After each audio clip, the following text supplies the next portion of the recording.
जुलाई 1944 में अमेरिका के Brayton would city के लग्जरियस होटल में एक मीटिंग चल रही होती है। इसी मीटिंग के बाद डॉलर का राइज शुरू होता है। हर मुल्क अपनी करेंसी को डॉलर से कनेक्ट कर रहा होता है और डॉलर यहीं से ट्रस्ट का सिंबल बन जाता है। लेकिन फिर आता है 15 अगस्त 1971। US president Richard Nixon TV पर आकर एक अनाउंसमेंट करते हैं।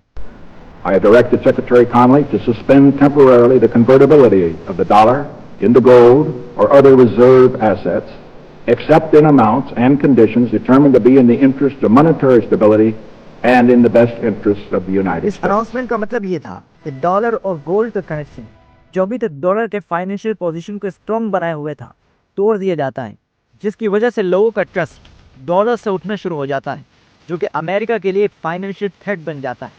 लेकिन अमेरिका 1974 में सऊदी अरब के साथ एक डील करता है। With this agreement, oil will be traded in dollars.